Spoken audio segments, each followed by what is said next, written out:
Vous avez sans doute vu cette information qui date de ce matin de Romandie, de la Crimée qui a un statut particulier, a demandé son rattachement à la Russie. Oui, sans surprise. Maintenant, attention aux informations. Il y a quelques jours, il y a 3 jours, on annonçait que les forces russes avaient donné un ultimatum aux forces ukrainiennes, ce qui était parfaitement faux. Donc attention aux informations qui ne sont pas confirmées. Hein, attention. Mais ceci dit, ça va arriver. Si ça n'est pas fait aujourd'hui, ça va arriver. Mais quand vous dites la Crimée, qui est la Crimée ? La Crimée dont vous parlez, c'est probablement un pouvoir fantoche qui vient d'être installé par M. Poutine. Donc ça n'est pas la Crimée, c'est un sbire aux ordres de M. Poutine. Bon, voilà. Donc ça, il faut voir un peu les choses. Maintenant, c'est évidemment inévitable.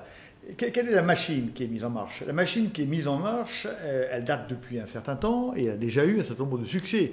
La machine, elle s'appelle Poutine, Vladimir Poutine, et elle a 2 objectifs. Le premier, c'est d'étendre la sphère d'influence russe.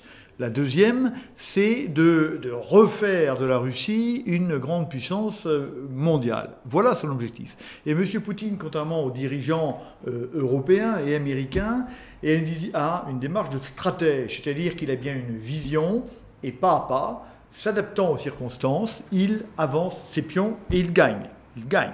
Rappelons-nous, par exemple, sa première démarche, ça a été 2008, la guerre contre la Géorgie, dans lequel, après une très brève bataille qu'il ne pouvait que gagner, au fond, il arrive à raccrocher l'Ossétie du Sud et l'Abkhazie à la Russie, même si ce n'est pas encore évidemment formalisé légalement. Voilà la première démarche. Quelle démarche ensuite ? On voit la démarche en Syrie où M. Poutine arrive à prendre le lead sur la diplomatie américaine et à imposer sa propre diplomatie, sa propre façon de régler les affaires du monde et son propre règlement des affaires syriennes, qui se traduisent d'ailleurs par des massacres journaliers réalisés par les forces de M. Assad. Et puis, ensuite, il y a l'Ukraine. On sait bien qu'il y a un lien historique très fort entre l'Ukraine et la Russie, que l'Ukraine est la mère de la Russie. Bon, on le sait, et que je dirais que l'Ukraine est dans la zone d'influence naturelle de la Russie. C'est pour ça que M. Poutine a toujours vu d'un mauvais œil, évidemment, l'Ukraine chercher à se rapprocher de l'Europe. Donc, M. Poutine est un grand stratège, il a une vision, il poursuit, il s'adapte. Et puis c'est un excellent joueur d'échecs. C'est-à-dire qu'il va mettre ses pions en place. Petit à petit, il met ses pions en place et le jour J, il joue et il gagne. C'est ce qu'il a fait en Crimée. Les pions, il les avait mis en place depuis très longtemps. Il avait mis une force entre 15 et 25 000 hommes en place en Crimée. Il avait distribué des passeports russes. Donc il avait mis en place ces plans qu'on voyait d'ailleurs. Mais non, on ne comprenait pas exactement ce qu'il voulait faire. On ne voulait pas comprendre ce qu'il voulait faire. Et ayant perdu sur la place Maïdan il y a 10 jours, il joue immédiatement comme un joueur d'échecs rapide, vous savez, qui appuie sur l'horloge. Il joue le pion Crimée. Et il gagne. Il gagne parce que tout était mis en place pour qu'il gagne immédiatement. Et il gagne. Voilà exactement comment on doit comprendre cette affaire-là. Il est clair que la messe est dite en Crimée. Il n'y aura pas de retour en arrière. Ça va prendre un certain temps parce que M. Poutine va mettre les formes. Peu importe, la Crimée est déjà russe. Donc, ça va prendre du temps. On parle d'un référendum à la fin du mois de mars. Ça répondrait parfaitement à l'information que vous nous avez donnée, qui dirait que une partie de la Crimée veut redevenir russe. Eh bien, faisons un référendum. Le résultat du référendum sont acquis.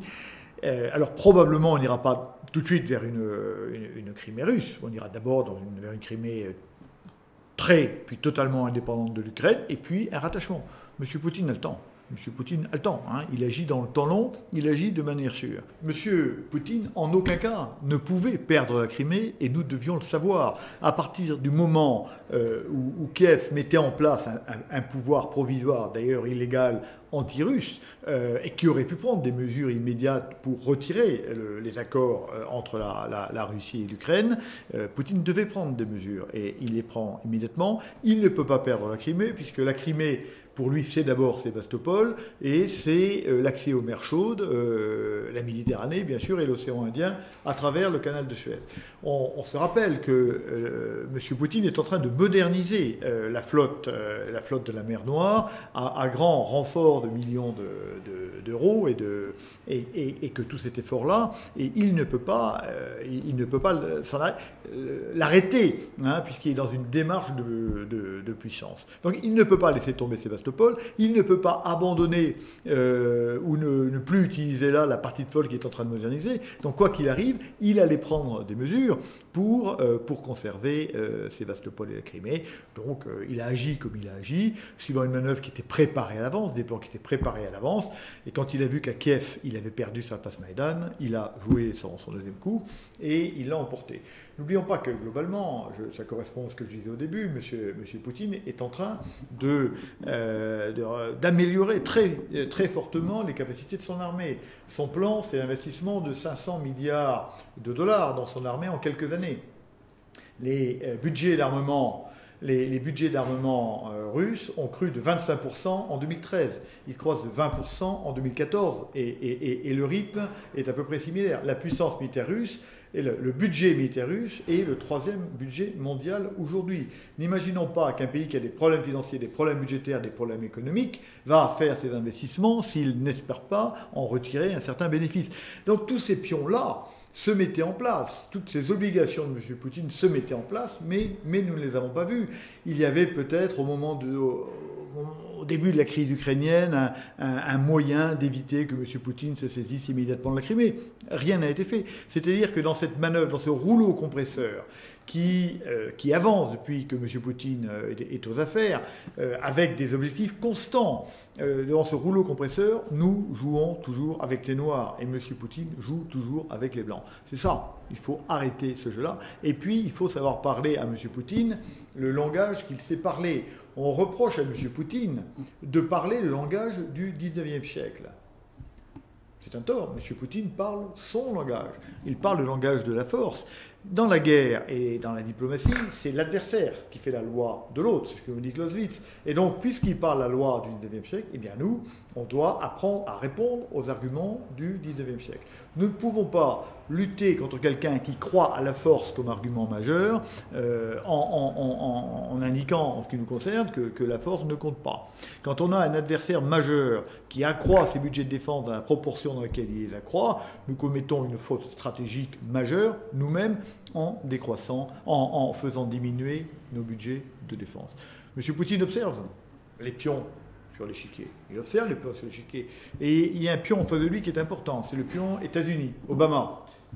C'est un pion important, il le regarde. Ce pion-là lui paraît faible. Il lui paraît faible pour un certain nombre de raisons. Parce que d'abord, c'est un pion où c'est un acteur qui ne s'intéresse pas vraiment à l'Europe. M. Obama ne s'intéresse pas véritablement à l'Europe. Il y a le Rosette, hein, on sait bien, il y a la transition stratégique, hein, la rotation stratégique vers le Pacifique. Il n'y a plus un char américain en Europe. Voilà, donc on ne s'intéresse pas à l'Europe. C'est un pion qui ne s'intéresse pas à l'Europe. Ensuite, c'est un pion qui s'est affaibli en Syrie. Quand M. Obama n'a pas voulu respecter sa propre parole, alors que c'était tout à fait possible de le faire le 1er ou 2 septembre dernier, il s'est affaibli considérablement. Maintenant, M. Obama, hélas, ne fait plus peur. Je dis hélas parce que nous avons besoin de la réassurance américaine. Le monde dans lequel nous vivons est un monde qui vit sur la réassurance américaine. Le monde de 1945 s'est construit sur cette puissance américaine. Si elle n'est plus crédible, le monde change. Je reviens, donc le pion américain est faible. Le pion américain est faible. M. Obama ne s'intéresse pas à l'Europe.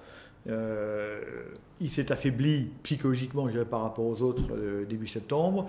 Et puis, il vient d'annoncer qu'il diminuait de presque un quart ses forces armées. Ce n'est pas un très bon signe devant quelqu'un qui les augmente de 20% par an. Très bien, alors ça c'était pour le pion noir américain. On va s'intéresser maintenant au pion noir européen. Que pensez-vous de l'aide financière proposée par la Commission européenne à l'Ukraine, alors qu'on sait qu'il y a des coupes budgétaires assez drastiques, notamment, vous l'avez un peu évoqué, dans le budget de la défense? Écoutez, il ne faut pas opposer l'aide économique et le budget de la défense. La stratégie, elle est forcément globale. On ne peut pas dire on ne donne aucune force, aucune aide économique et puis on renforce les budgets militaires. Non, il faut faire les deux. Il est évident qu'il faut éviter à l'Ukraine de s'effondrer. Donc cette aide économique est évidemment bienvenue. Bon, maintenant, il faut établir un bon équilibre entre l'argent qu'on va donner à l'Ukraine et puis le maintien de nos forces militaires. Mais ça n'a pas de rapport. Mais ça n'a pas de rapport, parce qu'il y a bien un budget européen à partir duquel on peut aider économiquement la Russie. Il n'y a aucun budget européen qui permette d'améliorer la défense européenne. La défense européenne, ce sont des budgets nationaux. Donc, ce n'est pas les mêmes affaires. Donc, on peut donner de l'argent européen à l'Ukraine, et en même temps, ce que je souhaite vivement, c'est que les pays européens prennent conscience du monde réel, pas du monde rêvé, mais du monde réel dans lequel la force a toujours de l'importance et de la nécessité de ne pas baisser les forces de défense dans un monde où tout le monde réarme. Le monde d'aujourd'hui nous indique encore que la Chine est en train d'augmenter de 10% son budget cette année et que le budget militaire de la Chine atteint 100 milliards d'euros. Et la partie visible, parce qu'il y a une grosse partie invisible. Donc on est dans un monde dans lequel toutes les puissances qui comptent sont en train de réarmer. Et ceux qui veulent imposer l'ordre mondial, eux, sont incapables d'utiliser la force pour des raisons morales, d'une part, d'autre part parce qu'ils n'ont plus la force. Là, je crois qu'on est en train de rêver, s'imaginer dans le XXIe siècle, alors que le monde n'est pas encore, en termes de rapport de force, de rapport de puissance, d'importance de la force, le monde du XXIe siècle.